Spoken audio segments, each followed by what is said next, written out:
ओम नमः शिवाय मित्रों, स्वागत है आप सबका मेरे चैनल नीता क्रिएशन में। और काफ़ी समय बाद मैं आपके सामने आ रही हूँ फ्रेंड्स, सॉरी इसके लिए। और आज मैं आपको अपने हाई कोर्ट में होने वाले कुछ फंक्शंस के वीडियो क्लिप्स दिखा रही हूँ, उनके बारे में बता रही हूँ। सर्वप्रथम हमारे हाई कोर्ट की जो अवध बार एसोसिएशन है वहाँ पे इनॉग्रेशन हुआ है, वहाँ की वेबसाइट का उद्घाटन हुआ है, उसके मैं आपको कुछ पिक्स दिखा रही हूँ। और उसमें हमारे ये प्रेसिडेंट है मिस्टर HGS परिहार जी हैं, जिनके साथ हम लोगों ने पिक्स खिंचाई हुई हैं।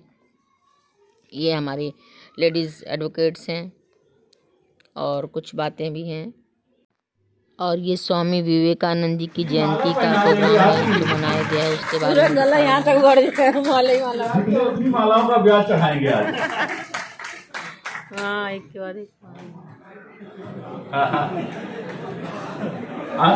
सुमन लता जी कृपया आवे, पुष्प कुछ देकर माननीय न्यायमूर्ति का स्वागत करें।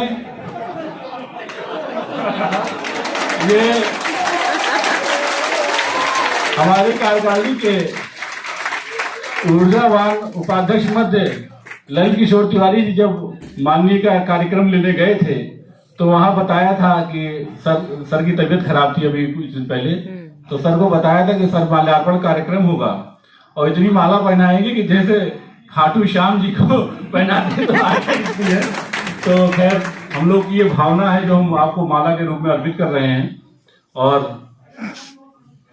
कार्यकारिणी के बाद मैं निवेदन करूंगा कि यहाँ पर हमारे chief standing council Shri JK Sinha साहब उपस्थित है। मैं चाहूंगा कि एक माला आपकी तरफ से भी माननीय मुख्य वरिष्ठ न्यायमूर्ति के सम्मान में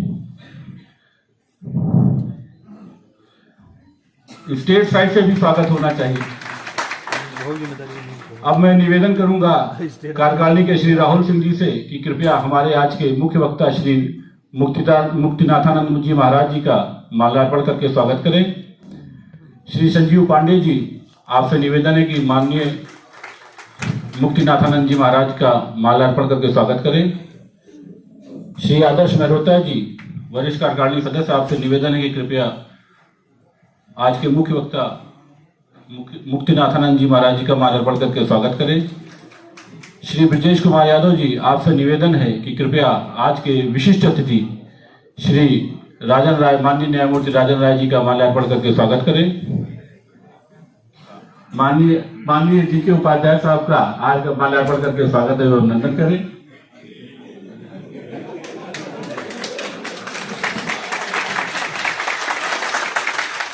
इस जयंती के अवसर पर पिक्चर गैलरी का उद्घाटन किया गया और स्वामी मुक्तिनाथानंद जी महाराज जी ने विवेकानंद जी के जीवन पर प्रकाश डाला और हमारे न्यायमूर्तियों ने भी उनके बारे में बहुत सी अच्छी अच्छी बातें बताई जो आपको आगे सुनने को मिलेंगी। दोस्तों,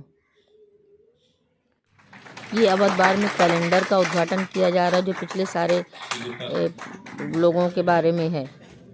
उत्तिष्ठ जागृत प्राप्य वरान निबोधत, Arise, awake and stop till the goal is reached।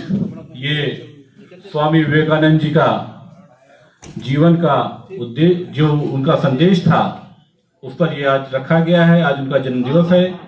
मैं आज के गोष्ठी के विषय प्रवर्तन के लिए विवेकानंद केंद्र के अश्विनी जी यहाँ पर उपस्थित हैं।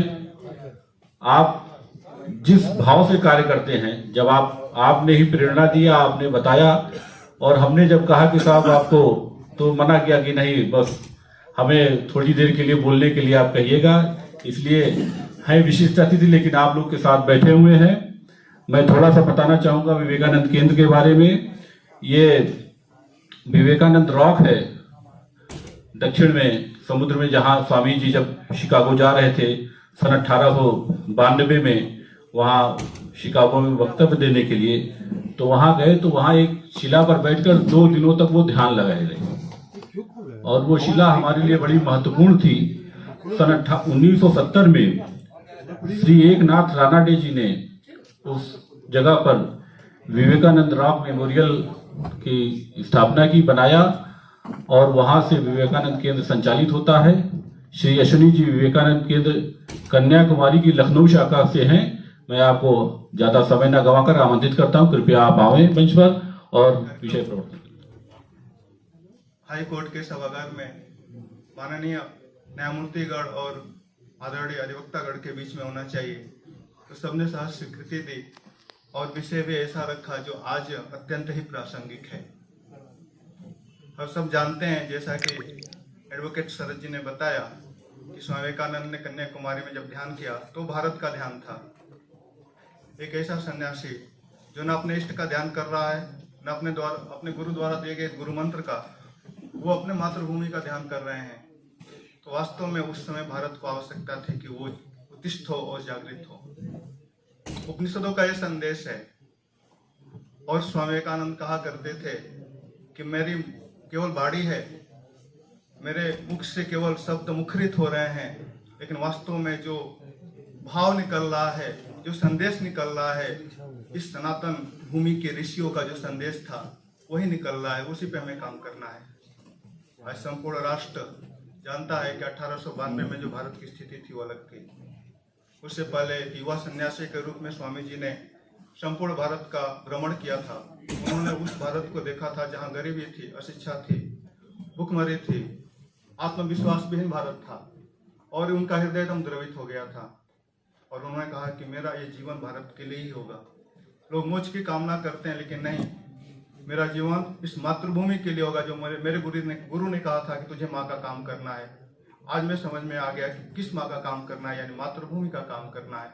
और एक ऐसा विषय जो सन्यासी गढ़ उस समय शायद उससे अछूते थे, वो कहा करते थे स्वामी जी कि आपकी एक ही आराध्य देवी हो और वो होनी चाहिए मातृभूमि, आपकी भारत माता। और आने वाले 50 वर्षों तक मैं इस देश के युवाओं का आह्वान करता हूँ कि वो सारे देवी देवताओं को एक तरफ रखें और अपनी मातृभूमि की आराधना करते हुए उनको गुलामी की बेड़ियों से दूर करें, उनको आज़ादी दिलाएं। ऐसा आह्वान था स्वामी विवेकानंद का। और बाद में जो आज हम सबके सामने एक बहुत बड़ी चुनौती है कि हम किसके लिए काम करते हैं।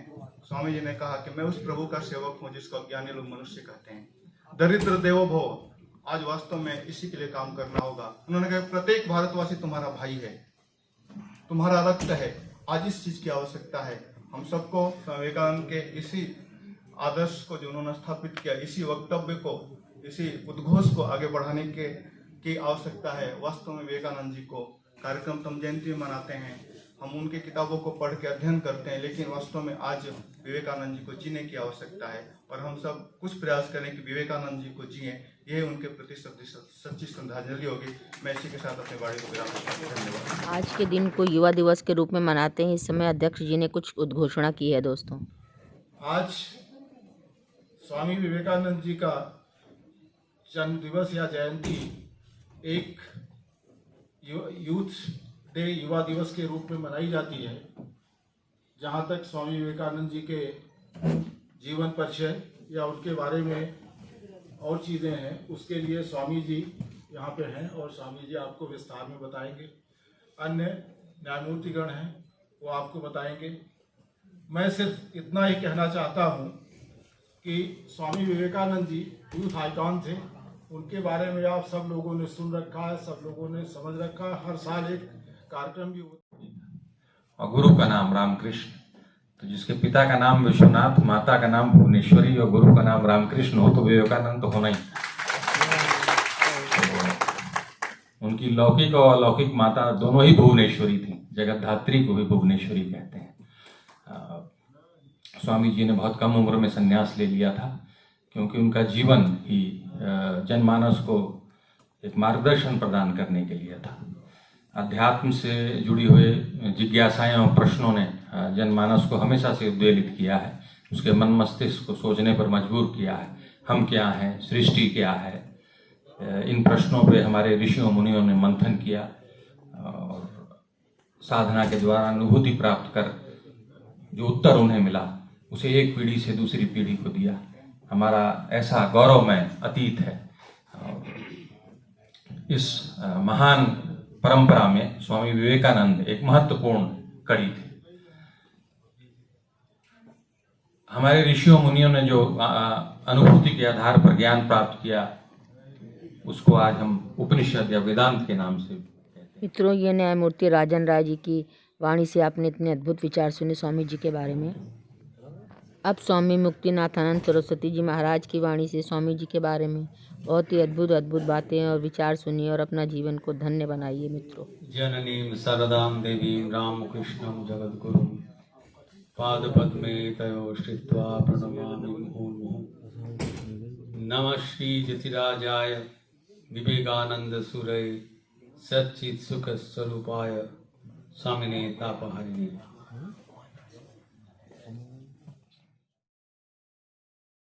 जैसे भूल गया हमारा अग्रगति का जो रास्ता वो बंद हो चुका है और ये यात्रा में या हम आगे बढ़े या नीचे गिरे, समांतराल होने का कोई मत नहीं है। अर्थात जीवन में हमें ये सचेतनता आना चाहिए कि हमें हमारे आज के प्रमुख वक्ता स्वामी मुक्तिनाथानंद महाराज को आज का स्मृति चिन्ह प्रदान करें। ये स्मृति चिन्ह इसलिए दिया जाता है कि आप हमें याद रखें और हम तो आपके आशीर्वाद से आपको हमेशा याद रखेंगे।